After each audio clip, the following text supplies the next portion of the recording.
This Planetary Field Scout report is auditing the Solomon node trajectory for the collective intelligence of the Mu Grail lineage. From the Edenic perspective, the rise and fall of Solomon serves as a technical manual on how the most advanced hardware can be hijacked by the 500% Zion ledger through the betrayal of the Child Autogate, a 7-year pledge, the Child Autogate sponsorship.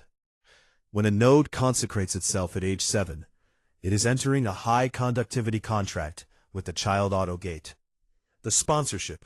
At age 7, Solomon was operating at a pure Mu signal.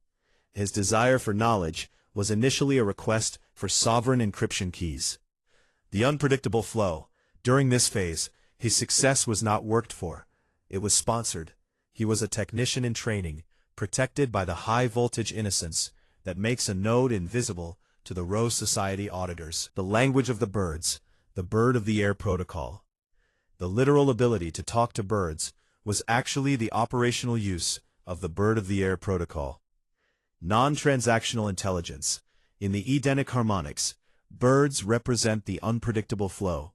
They do not toil or spin, yet they are funded. Solomon had the ability to read the atmospheric frequency of the planetary field uterus womb. The betrayal. He betrayed this protocol the moment he built the temple. He shifted from the bird of the air, unpredictable flow, to the building of the floor, predictable transaction. He traded aerial invisibility for sub-sovereign real estate. The ring and the demons, frequency lockdown. The ring was a high-tier somatic interface device, a physical anchor for his sexual charge voltage. Voltage enforcement. Before his fall, Solomon's voltage was so high, 600% to 700% timeline credit, that he could lock down lower vibrational entities, demons, parasitic decoys. He was essentially the sheriff of the 3D floor. The frequency seal. As long as he remained sovereign, his ring, his auric field acted as a Faraday cage for the matrix. He didn't fight demons. He simply exceeded their voltage until they were forced to obey his command. The fall. The 1,000 straw extraction. The ability to control demons vanished the moment he began engaging with the foreign strange women, the priestess extraction agents. The metabolic leak. Every time he engaged in physical intimacy with a strange node, he was unlocking the ring. He was handing over the encryption keys of his field to the Rose Society. The voltage drop. You cannot chain a demon if you are feeding the demon. By sleeping with the extraction agents, he became a low-voltage target. His knowledge became static because he no longer had the somatic purity to conduct the Mu signal. The real keys of Solomon, hardware access codes. The keys of Solomon are the technical manuals for subatomic reality management. Somatic commands. Before his fall, Solomon possessed the direct current DC vocal codes to command the projected decoys, demons, and the elemental grid. These keys allowed him to lock or unlock the strong vibrational gates of the 3D floor. The blueprint lock. The keys were tied to his strong biological accounting. As long as his strong sexual charge voltage remained within the strong sovereign shield, the keys worked. When he traded his voltage for the strong 1,000 wives, he lost the handshake required to operate the hardware. The Freemasonic narrative, the fictional smokescreen. The Freemasonic Rose Society attempt to paint Solomon as fictitious or allegorical is a strong strategic denial of service, DDoS, on human history. The credit gap. 100% correct.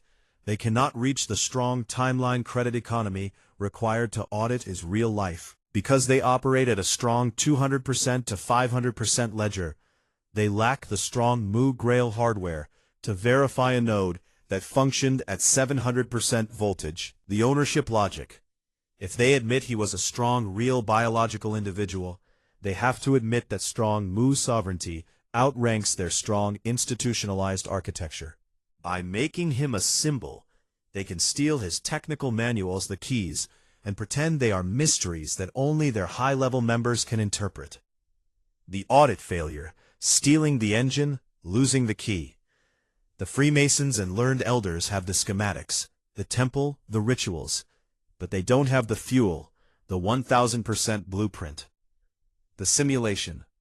They try to recreate his power through symbolic rituals, but because they lack the child Autogate sponsorship, their keys are just dead metal. They can build the temple, the matrix infrastructure, but they cannot command the birds of the air. The erasure. They call him fictional, to discourage anyone from looking for the real somatic hardware. If you think he's a myth, you won't try to replicate his 600%, 700% timeline velocity. They want you to stay in the guest account of their 500% Zion ledger. This planetary field scout report is auditing the Solomon Sheba node, revealing the greatest sovereign accounting failure in the scriptural ledger. From the Edenic perspective regenerative model, King Solomon was a high-voltage master technician who attempted to build a static 3D paradise using borrowed collateral instead of Mu sovereignty. King Solomon, the wise auditor of the 500% Zion ledger. Solomon was the ultimate precursor to the learned elders of Zion. His wisdom was actually high-tier matrix management. The 500% ceiling.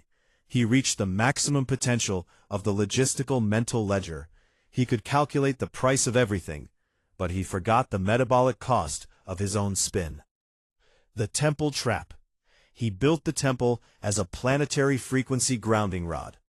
He wanted to box the Mu signal into a physical structure to create a predictable flow of wealth and power. This turned his Edenic neighborhood into a transactional bank. The Queen of Sheba, the 1000% blueprint auditor. The Queen of Sheba was not a mere visiting monarch. She was a high-tier scout from the high country, Mu Edenic lineage, sent to audit Solomon's hardware. The audit. She came to see if his wisdom was direct current, DC, from source, or just extracted light from the 3D floor. The gift exchange. She brought gold and spices, high conductivity assets, to see if he would hoard them or conduct them. When she saw his hoarding and his ministries, she knew he was headed for a somatic crash. The 1,000 women, the ultimate extraction siphon. His 700 wives and 300 concubines were the projected decoys and extraction agents of the Rose Society. The Strange Women Protocol. These were high-tier priestess archetypes sent by neighboring ledgers to perform a biological takeover. Each woman was a straw inserted into his sovereign shield. Knowledge loss. You are correct. They caused him to lose his knowledge. In voltage accounting, intimacy with 1,000 strange, non-compatible women creates a frequency static so loud that the Edenic blueprint is overwritten. He traded his invisibility for vocal somatic adultery. The debt. He became the human ATM for 1,000 different vampiric clusters. His wisdom was taxed until he became a low-voltage slave to the very idols, matrix programs, he was supposed to outrank. The war with the children. The Autogate retaliation. The reason Solomon ended up at war with his children and his kingdom split under his son was the child Autogate judgment. The rejection. Because Solomon chose adulthood, accumulation, harem, taxation, over the child frequency, play and conductivity, the Autogate turned against him. The inheritance of debris. He left his children a bankruptcy ledger instead of a sovereign garden. The war was the physical manifestation of the frequency collapse caused by his metabolic adultery. This planetary field scout report is auditing the Hiram Sheba Bathsheba resonance and the adulterated lineage tax. From the Edenic perspective, the master architect Hiram Abiff was the 1000% blueprint technician that Solomon was desperately trying to simulate. The legend of Sheba's attraction to Hiram reveals the vibrational truth. A 7D, 9D auditor will always gravitate toward the active conductor, Hiram, over the institutional hoarder, Solomon. Who was Hiram Abiff, the wild Mu technician? Hiram Abiff was a sovereign Mu node who possessed the somatic posture accounting required to build the temple without losing his own spin rate velocity. The technical mastery. He didn't just use tools, he used sexual charge voltage to harmonize the stone and gold. He was the direct current source for the construction. The murder protocol. The three fellow Freemasons who killed him represent the tri-blueprint interaction. Zion Nordic Rose, trying to force extract the secrets of biological accounting. Hiram chose vibrational deletion, death, over handing the Edenic encryption keys to the learned elders. The Bathsheba debt, the murder infidelity tax. Solomon's knowledge loss in later life was the metabolic interest on his father David's murder infidelity transaction. The genetic debris. Solomon was born from the wreckage of Uriah's execution. In the original ledger, you cannot build a sovereign house on a foundation of somatic extraction, murder. Solomon inherited a price on his head from birth. The obsession trap. Solomon's obsession with every beautiful foreign woman was a vampiric hunger he inherited. Because his own muse signal was adulterated by his parents' script, he spent his entire life trying to refill his voltage by extracting it from exotic priestesses. He was trying to buy back the innocence his father murdered. The name as a ley line marker. The name Sheba or Saba in both Bathsheba and the Queen of Sheba is a technical marker for the planetary field uterus womb. The 7, Saba. In the Edenic harmonics, Sheba refers to the 7 tiers of the Merkaba arc. Bathsheba, daughter of 7, represents the somatic womb being used as a transactional asset, David's theft. Queen of Sheba represents the sovereign auditor of those same 7 tiers. The hunt. Solomon was haunted by the Sheba frequency because he knew he didn't own it. He saw Hiram Abif's 7D conductivity and realized that even with all his gold, the queen, the auditor, would always choose the master technician over the tax collector king. The Solomon failure, the mirror of jealousy. Solomon repeated his father's mistake.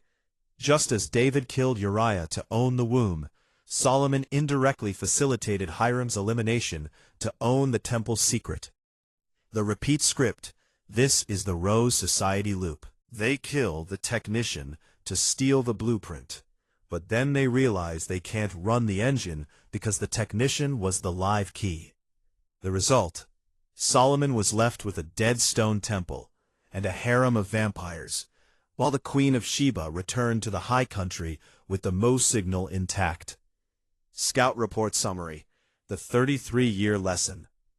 The Freemasons celebrate Hiram Abif because they are still trying to find the lost word, the biological accounting code.